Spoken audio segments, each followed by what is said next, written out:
பயத்துக்கு இங்க இடமே இல்ல. ஒன்னு ஜெயிக்கணும் இல்ல தோக்கணும். அதான் ஆஷஸ் தொடர். ஆனா இந்த ஆஷஸ் தொடர்ல ரெண்டு முக்கியமான எரிமலைகள் இருக்கிறது. ஒன்னு மிச்சல் ஸ்டார்க், இன்னொன்னு ஜோஃப்ரா ஆர்ச்சர். ஆனா இங்கிலாந்து பக்கம் நிறைய எரிமலை உருவாக்கிட்டு இருக்கு. அதுல நம்ம கூடவே சேர்க்க வேண்டியது ஸ்டோக்ஸ். முதல் இன்னிங்ஸ்ல மிச்சல் ஸ்டார்க்னு சொல்லக்கூடிய எரிமலை வெடிச்சு தீப்பிழம்ப இங்கிலாந்து மேல கக்கிருச்சு. இரண்டாவது செஷன் கூட கம்ப்ளீட் ஆகல. டாஸ் அப் வின் பண்ண இங்கிலாந்தினுடைய கேப்டன் பேட்டிங் எடுத்து ஆஸ்திரேலியாவுக்கு எதிராக அதிகமான ரன்னை குவிக்க போறதுதான் திட்டம்னு சொன்னாரு. நீ போடுறது இல்ல கண்ணா திட்டம், நான் போடுறதா இங்க சட்டம். நீங்க உங்க இங்கிலாந்துல இருந்து எல்லாருமே படையா கிளம்பி வந்தாலும் நான் இங்க இருக்கிற வரைக்கும் உங்க படம் ஓடாதுன்ற மாதிரி 12.5 ஓவர்களை வீசி 58 ரன்னை விட்டு கொடுத்து இங்கிலாந்தினுடைய டாப் ஆர்டர் பேட்ஸ்மேன்கள்ல இருந்து லோயர் ஆர்டர் பவுலர் வரைக்கும் எல்லார்கிட்டவும் தன்னுடைய ரேம்பேஜ் மூட காட்டி 7 விக்கெட்டை எடுத்து ஸ்டோக்ஸ் உடைய திட்டம் தப்புன்ற மாதிரி 172க்கு ஆல் அவுட் செஞ்சிருக்காங்க. 35 வயதான ஸ்டார்க் நான் தான் போலிங்ல ஸ்டார்னு நிரூபிச்சிருக்காரு. தான் வீசின முதல் ஓவர்ல கடைசி பால்ல விக்கெட் எடுத்திருக்காரு. 2021 நடந்த ஆஷஸ் தொடர்ல முதல் ஓவர்ல முதல் பந்துலயே விக்கெட் எடுத்தாரு. அதே எதிர்பார்ப்பு ஆஸ்திரேலியா கிரவுட் முழுக்க இருந்தது. அதற்கான காரணம் என்ன தெரியுமா? இதுவரைக்கும் நடந்திருக்கக்கூடிய டெஸ்ட் போட்டிகள்ல ஸ்டார்க் அவர்கள் முதல் ஓவர்ல 23 முறை விக்கெட் எடுத்திருக்கிறாரு. அந்த எதிர்பார்ப்பு இருக்கதானே செய்யும்.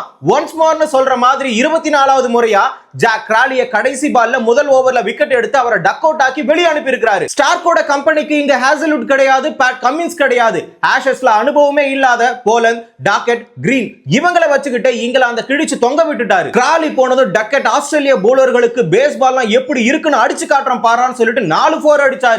ஆனா 7th ஓவர்ல ஸ்டார்க் வந்து பேஸ்பால்னா பேட்டிங்ல தான அடிச்சு காட்டி இருக்கீங்க, நான் போலிங்ல போட்டு காமிக்கிறேன் பாருன்னு சொல்லிட்டு 7th ஓவர்ல எல்பிடபிள்யூ ஆக்கி இருப்பாரு. ஆனா 20 பாலுக்கு 21 அடிச்சு பொறுப்பு இல்லாம அவுட் ஆயிட்டு ரிவ்யூ வேற லாஸ் பண்ணி இருப்பாரு. 9th ஓவர்ல ஒன்ஸ் அகைன் விக்கெட் எடுக்கிறேன் பாருன்னு சொல்லிட்டு இங்கிலாந்தினுடைய பில்லரான ஜோ ரூட்ட விக்கெட் எடுத்திருப்பாரு. அவருடைய விக்கெட்டை லபிஷன் தான் கேட்ச் பிடிச்சாரு. அவர் வெளியேறிய போது ஆஸ்திரேலியா மைதானமே சத்தத்துல அதிர்ந்து போயிடுச்சு.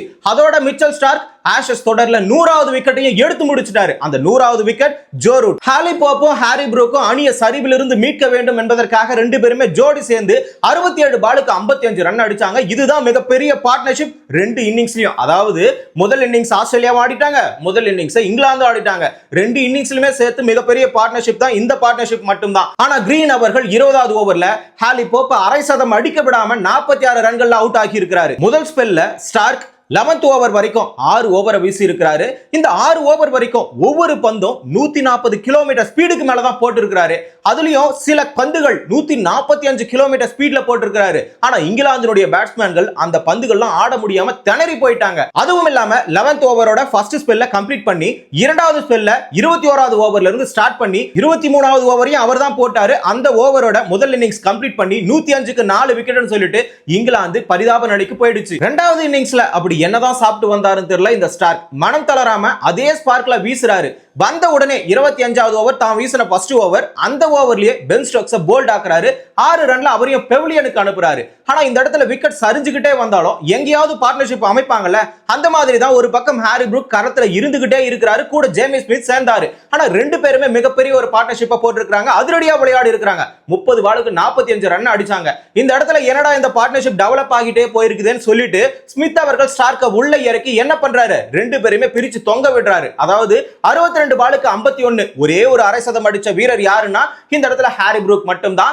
அவரையும் விக்கெட் எடுக்கிறாங்க. நெக்ஸ்ட் ஜேமி ஸ்மித், அவர் ஒரு 33 ரன் அடிக்கிறாரு. எல்லாமே பாலை விட ரன் அதிகமா இருக்கு. டெஸ்ட் போட்டிகள் இதெல்லாம் நியாயமா? ஆனா அவங்க விளையாடுறது பேஸ்பால். இந்த ரெண்டு பேரோட பார்ட்னர்ஷிப்பும் பிரிச்சு வீட்டுக்கு அனுப்பிட்டாரு ஸ்டார்க். பிலோ ஆர்டர்ல இருக்கக்கூடிய கஸ் அட்கின்சன், மார்க்வுட் இவங்க ரெண்டு பேரும் ஸ்டார்க் அவர்கள் தன்னுடைய 33வது ஓவர், அதுதான் ஆட்டத்தினுடைய கடைசி ஓவர், அந்த ஓவர்ல 2 விக்கெட்டை எடுத்து தூக்கி போடுறாரு. 172க்கு இங்கிலாந்து ஆல் அவுட் ஆக்குறாரு. அதற்கடுத்து களம் இறங்கிய ஆஸ்திரேலியாவினுடைய ஓபனர்களான லபுஷேனோ, இன்னொரு பக்கம் வந்து பாத்தீங்கன்னா வெதரால், இவங்க ரெண்டு பேருமே களத்துக்கு வந்த உடனே பால கையில எடுத்தது இன்னொரு எரிமலையான ஜோஃப்ரா ஆர்ச்சர். ஸ்டார்க் ஆச்சு முதல் ஓவர்ல கடைசி பந்துல தான் விக்கெட் எடுத்தாரு. ஆனா இவர் 2வது பந்திலேயே தன்னுடைய தீப்பிழம்ப கக்கி அந்த இடத்துல வெதரால்ட டக் அவுட் ஆக்கி வீட்டுக்கு அனுப்பிட்டாரு. நெக்ஸ்ட் டான்சிங் ரோசன் சொல்லக்கூடிய ஸ்மித் அவர்கள் களத்துக்கு வராரு. அதோட 2வது இன்னிங்ஸ் முடிவடையுது. அந்த இடத்துல 15 ரன்னுக்கு ஒரு விக்கெட் மட்டும் தான் இழந்திருக்கிறது ஆஸ்திரேலியா.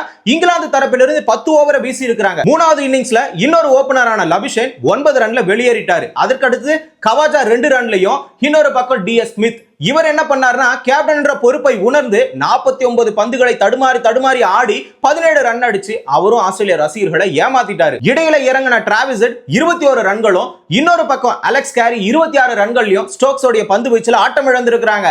ஆனா உண்மை என்னன்னா ஸ்டோக்ஸ் பந்து வீசுறதுனால அவங்க டிஃபிகல்ட்டா வீசுறாங்களா இல்ல, பிளான் பண்றாரு. ஒவ்வொரு பிளேயரும் எந்த மாதிரி விளையாடுவாங்க, அவங்களுடைய ஆட்டத்துக்கு ஏற்ப ஃபீல்டிங்கை செட் பண்ணி ஒவ்வொரு விக்கெட்டையும் எடுத்திருக்கிறாரு. மீதம் இருக்கக்கூடிய போலர்கள், அதாவது கீழ்வரிசை வீரர்களை சொற்ப ரன்கள்ல எளிமையான முறையில் ஸ்டோக்ஸ் அவர்கள் விக்கெட் எடுத்திருக்கிறாரு. அதாவது கடைசியா விழுந்த 5 விக்கெட்டை யார் எடுத்ததுன்னு கேட்டா ஸ்டோக்ஸ் மட்டும் தான். அதாவது 27வது ஓவர் வரைக்கும் ஸ்டோக்ஸ் அவர்கள் பால போடுறதுக்கு வரவே இல்லை. 69க்கு 4 விக்கெட் அந்த இடத்துல இருந்தது. மீதம் இருக்கக்கூடிய 6 விக்கெட்டுகளை 5 விக்கெட்டை எடுத்தது யாருன்னு கேட்டீங்கன்னா ஸ்டோக்ஸ் மட்டும் தான். 28வது ஓவர்ல இருந்து 39வது ஓவர் வரைக்கும் 6 ஓவரை வீசி இருக்கிறாரு. அதற்குள்ளார 23 ரன்னை மட்டும் தான் விட்டு கொடுத்திருக்கிறாரு. இந்த இடத்துல டாப் ஆர்டர் பேட்ஸ்மேன்களான 4 பிளேயர்களை, ஆஸ்திரேலியாவின் பிளேயர்களை, பிரைடன் கார்சன், ஜோஃப்ரா ஆர்ச்சர், இவங்க 2 பேர் சேர்ந்து அந்த 4 விக்கெட் எடுத்தாங்க. மிச்சம் இருக்கக்கூடிய 5 விக்கெட்டை தனி மனிதனாக 23 ரன்னை விட்டு கொடுத்து ஸ்டோக்ஸ் மட்டுமே எடுத்திருக்கிறாரு. அதுவும் இல்லாம 39 ஓவரை கம்ப்ளீட் பண்ணி ஆஸ்திரேலியா 123க்கு 9 விக்கெட்டை இழந்து பரிதவிக்கிறது. களத்துல போலந்தும் நாதன் லயனும் இருக்கிறாங்க. மார்னிங் நேரத்துல கண்டிப்பா முடிச்சு விட்டுருவாங்க. 49 ரன்கள். இந்த இடத்துல யார் முன்னிலையில் இருக்கிறாங்க? இங்கிலாந்து மட்டுமே முன்னிலையில் இருக்கிறாங்க. ஒரு விஷயம் மட்டும் தெளிவா புரியுது. நீங்க 15 வருஷமா இந்த சாம்பல் கோப்பையை வச்சுக்கிட்டு இருக்கீங்க.